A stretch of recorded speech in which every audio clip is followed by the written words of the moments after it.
जय Sai Ram everyone, welcome to echoes of Shirdi. आशा करती हूँ साईं कृपा से आप सब बहुत अच्छे होंगे, खुश होंगे मेरे साईं परिवार।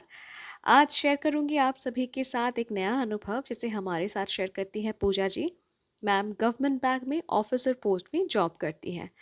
तो एक दिन लंच आवर्स में कुछ कोलीग्स के साथ बात करते वक्त इनको बताया गया कि कम एज में ही घर खरीद लिया जाए तो सही होता है, क्योंकि ईएमआई बजट में रहता है और अगर लेट अगर करते हैं तो रियल एस्टेट्स के प्राइस भी बढ़ जाती है। इनको लगा क्यों ना एक घर खरीद ही लेते हैं।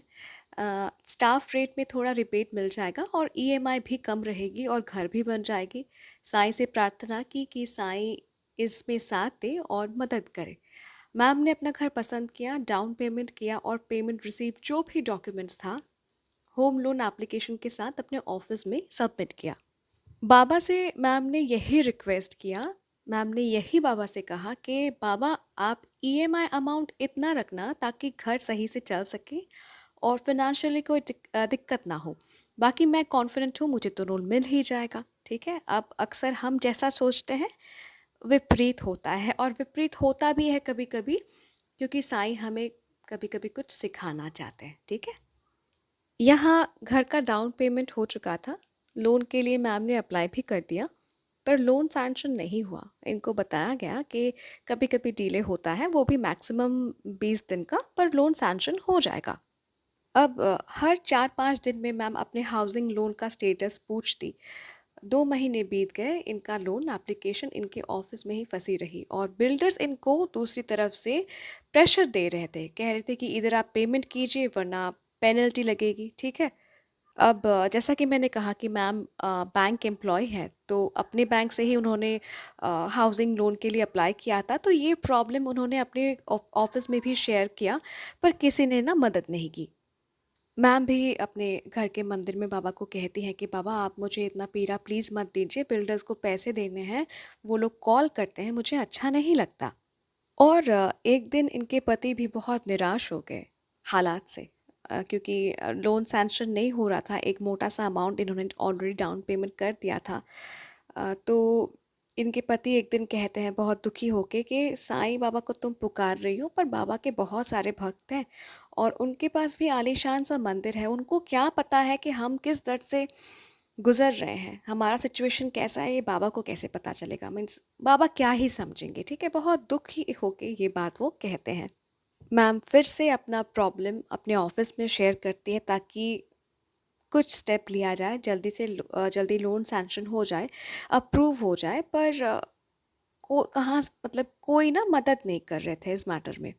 अब जब हम निराश भी होते हैं, हम बाबा के पास भी जाते हैं, बाबा के पास ही जाते हैं। खुश होते हैं तो भी बाबा के पास जाते हैं। तो मैम बहुत निराश हो चुकी थी और वो बाबा को कहती है अपने घर के मंदिर में ही कि बाबा अगर मेरी हैसियत ही नहीं थी घर खरीदने का तो आपने खरीदवाया क्यों। और उसी वक्त ना इनके फ़ोन में एक मैसेज आता है इनके ऑफिस से, जहाँ इनको कहा जाता है कि जैसे ही ज़रूरी डॉक्यूमेंट्स आ जाएंगे आपका लोन हो जाएगा। पर फिर भी लोन अप्रूव नहीं हुआ। एक टाइम पे इनको ऐसा लगा कि शायद ही लोन अप्रूव होगा।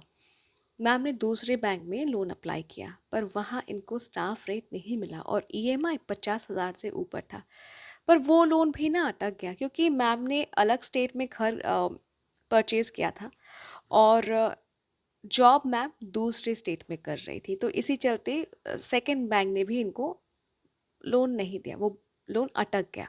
अब इधर बिल्डर्स भी बहुत परेशान कर रहे थे, ठीक है, कि पैसा दो वरना हम काम नहीं कर सकते। और इधर मैम भी बुकिंग कैंसिल नहीं कर सकती थी, क्योंकि बुकिंग अगर कैंसिल करते हैं तो जो अमाउंट देके, जो लमसम अमाउंट देके उन्होंने बुकिंग किया था, वो डाउन पेमेंट इनको वापस नहीं मिलता।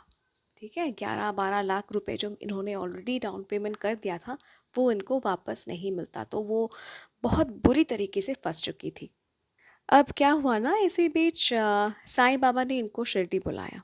ठीक है, बाबा जानते हैं कब अपने भक्त के जीवन पे क्या देना है, कब भक्त को क्या आशीर्वाद देना है, कब शिरडी बुलाना है, सब बाबा का ही प्लान है। तो इसी बीच इनको शिरडी जाने का अवसर मिला। जो शिरडी जा चुके हैं ये तो ज़रूर अनुभव आप सब कर चुके हैं कि वहाँ जो सुख और शांति मिलती है ना, आप जीवन के सब दुख दर्द भूल जाते हैं। मैम ने भी वही अनुभव किया। वो सब दुख कष्ट भूल गई और बाबा के दर्शन करते वक्त से बाबा को उन्होंने यही कहा कि बाबा अब आप सब देख लेना, ठीक है। वो सरेंडर कर देती हैं और शिरडी में मैम ने गुरुवार बाबा के दर्शन किए 8 फरवरी 2024, ठीक है। क्या हुआ, शिरडी से लौटने के बाद 22 फरवरी 2024 गुरुवार के दिन इनके ऑफिस से कॉल आता है, जहां एक सज्जन इनको कहते हैं कि आप प्लीज़ फॉलोइंग डिटेल्स शेयर कीजिए। आपका लोन जो है वो ख़त्म करना है, मतलब जो आपका लोन सैंक्शन हो नहीं रहा था, अप्रूव नहीं हो रहा था, उस मामले को ख़त्म करना है, क्योंकि इस मामले को मैं निपटा के मुझको छुट्टी में जाना है, तो प्लीज़ आप डिटेल्स मुझे भेज दीजिए। 29 फरवरी 2024 गुरुवार लोन डॉक्यूमेंट्स मैम ने साइन किया और बिल्डर्स को देने के लिए इनको चेक मिल गया। रजिस्ट्री के लिए वो दूसरे स्टेट में गए क्योंकि घर उनका दूसरे स्टेट में बन रहा था। सफ़र में मैम ने बाबा को याद किया, प्रार्थना करी कि बाबा आप साथ रहिए। रजिस्ट्री हुआ 7 मार्च 2024 गुरुवार। इनफैक्ट रजिस्ट्री के वक्त जो लॉयर आए थे उनके फ़ोन पे वॉलपेपर जो था उसमें भी बाबा ही थे, ठीक है। साईं बाबा की फ़ोटो लगी हुई थी।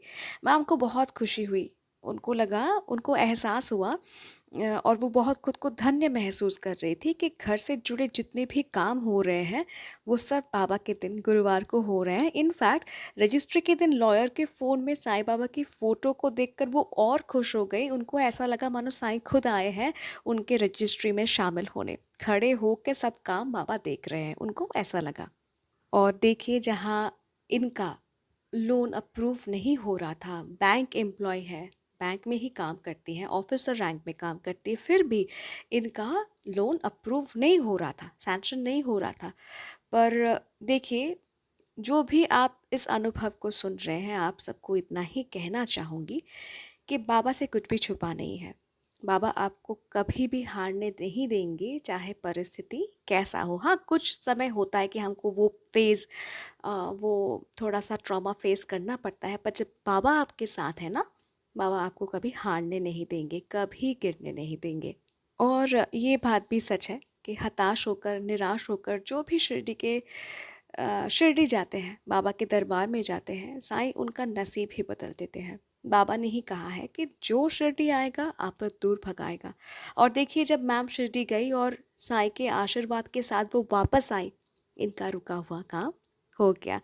Ma'am, thank you so very much अपना अनुभव हमारे साथ शेयर करने के लिए।